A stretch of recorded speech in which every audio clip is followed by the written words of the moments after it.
Welcome back dito sa channel natin. Andito tayo ngayon sa Mall of Asia Seaside.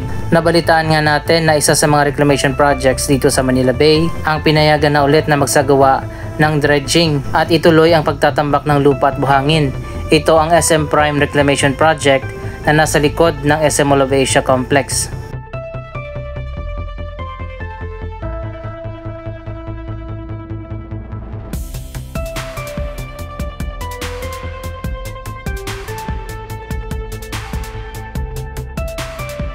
So ayan guys, makikita naman natin, totoo nga, nagsimula na ulit ang pagtatambak ng lupa at buhangin dito para sa itatayo na isang malaking man-made island.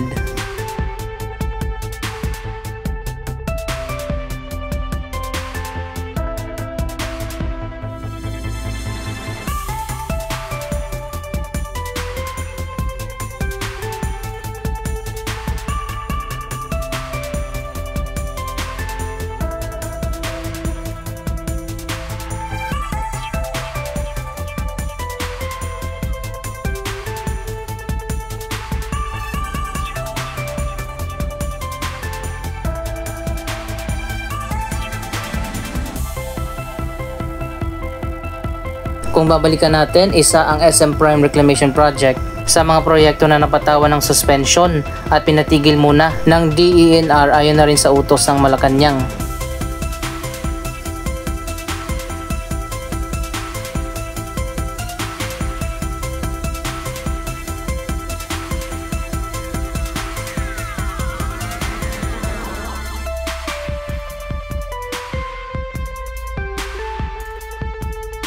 Ayon pa sa isang investigation na isinagawa sa Kongreso at sa Senado, ipinatigil muna ang lahat ng mga reclamation projects upang pag-aralan ang magiging epekto ng mga naglalakihan na reclamation projects dito sa Manila Bay.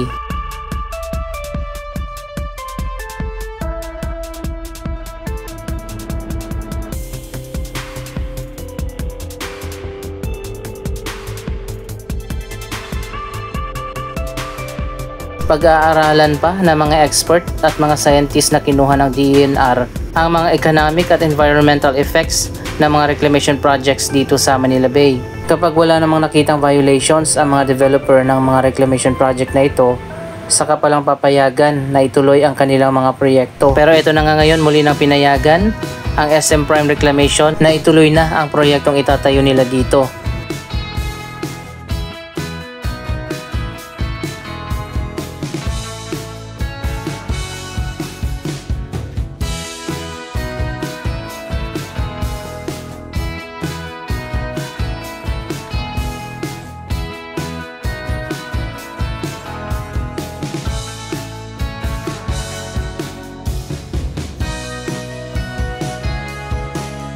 So ayan guys, full blast na ulit ang pagtatambak ng lupa at buhangin para sa SM Prime Reclamation. Back to back dito ang dalawang barko na gagawa ng isang malaking man-made island.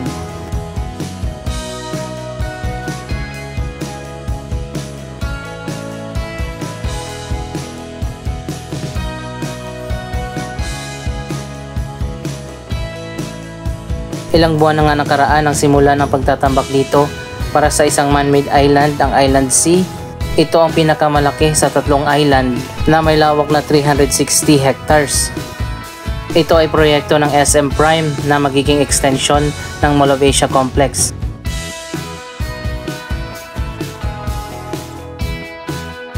Dito naman sa kabila, ang Pasay Harbor Reclamation Project. Dalawang man-made island naman ang itatayo dito, ang Island A at Island B. Ito naman ay proyekto ng Pasay City LGU at mga private company.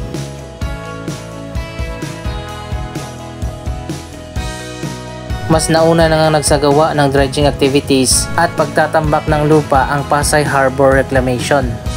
Malawak na yung naitambak nila dito at patapos na nga ang paggawa sa isang man-made island.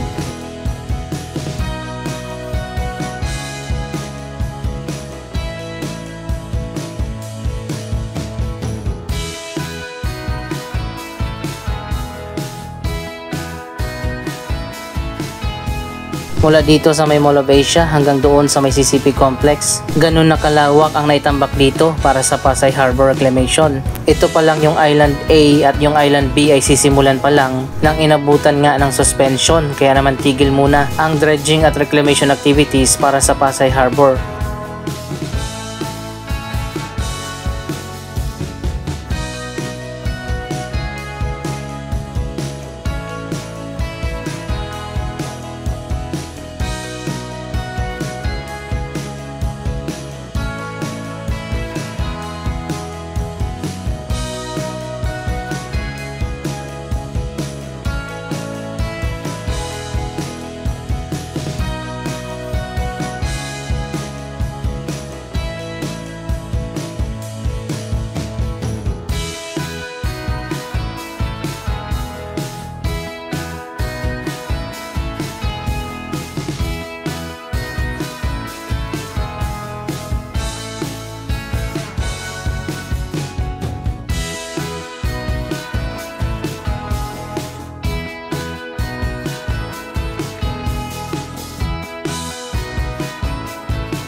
Siguro kapag pumasa din sila sa evaluation na ginagawa ngayon ng DENR, papayagan na muli na ituloy at tapusin ang proyektong ito.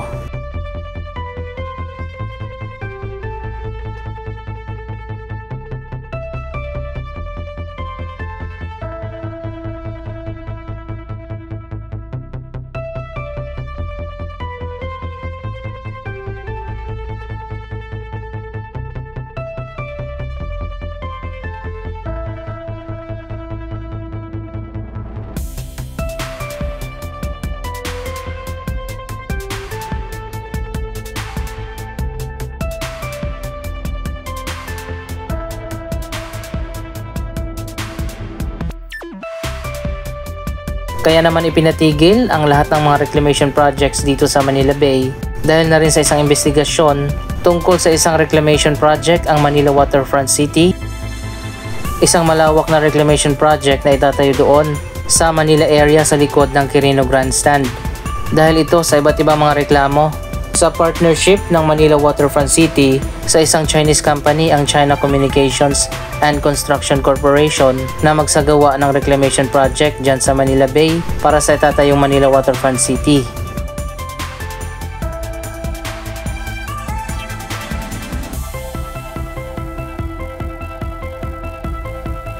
Blacklisted na sa iba't ibang mga bansa ang Chinese company na yan na nagsasagawa ng reclamation at kapartner ng Manila Waterfront City Reclamation Project. Kaya naman napasama na rin sa suspension ang iba pang mga ongoing na reclamation projects, pati na yung iba pa na sisimulan pa lang.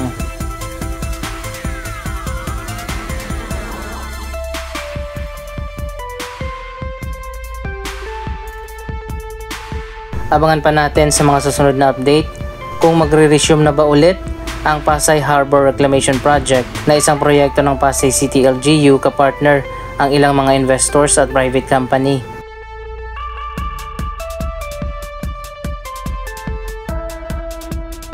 Dito pala nagsimula sa bandang dulo ang SM Prime Reclamation na magiging boundary din ng dalawang reclamation project, pero malawak pa yung tatambakan ng lupa dito.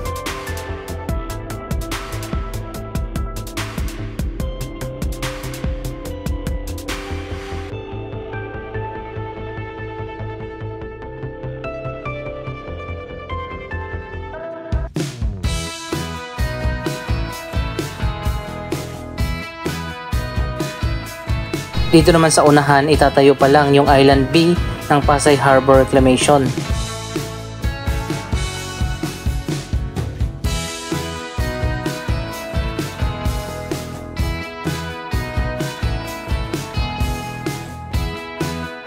So ayun guys, sabay-sabay yung dalawang barko na nagtatambak ng lupa at buhangin dito.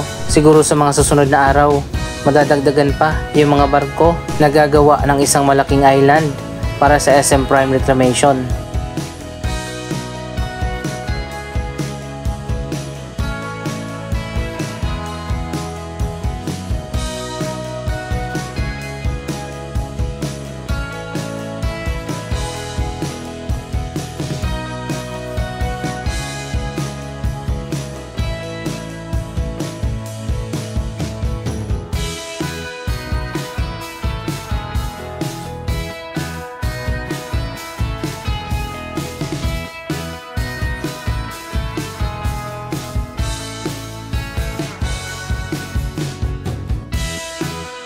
Nagkaroon man ng delay dahil sa suspension, pero sa ngayon tuloy-tuloy na ang SM Prime Reclamation Project.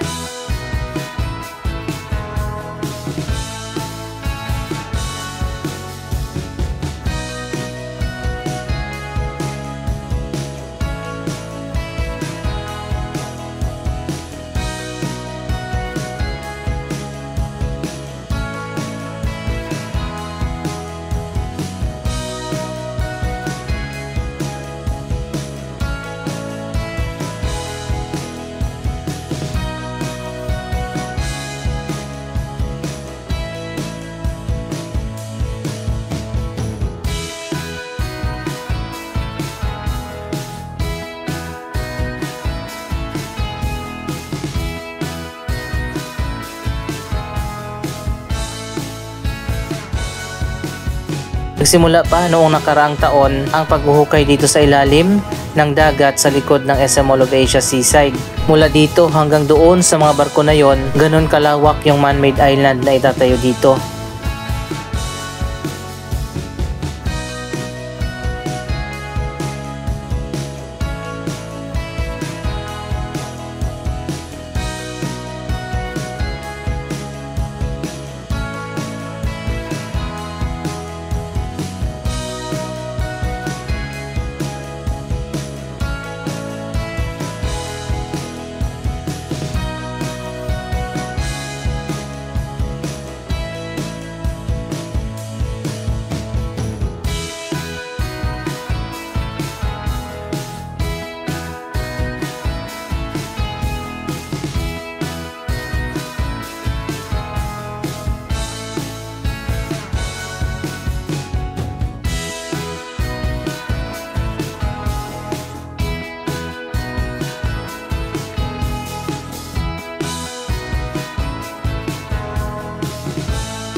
Aabutin pa ng ilang buwan at ilang taon bago pa matapos ang proyektong ito. Pero napakaganda naman ng plano para sa SM Prime Reclamation kapag natapos na yung iba't ibang mga development na itatayo dito.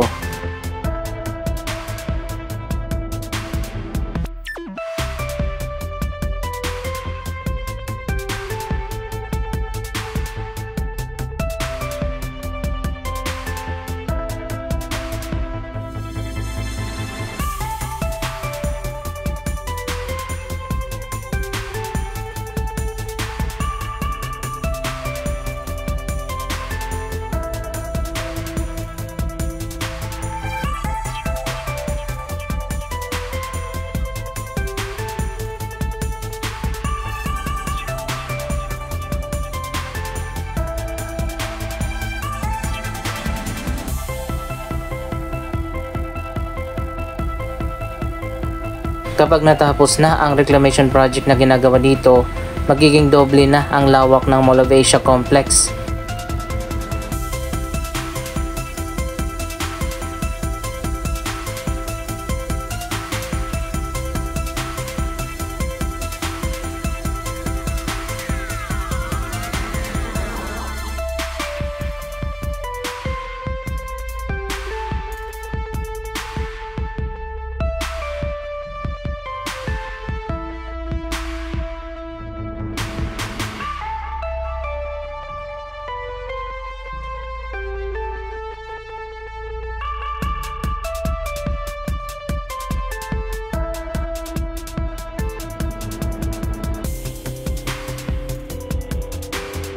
Anong masasabi nyo at pinayagan na muli na ituloy at tapusin ang SM Prime Reclamation, ang magiging extension ng Mall of Asia Complex? Mag-comment lamang dyan sa baba ng inyong mga reaksyon.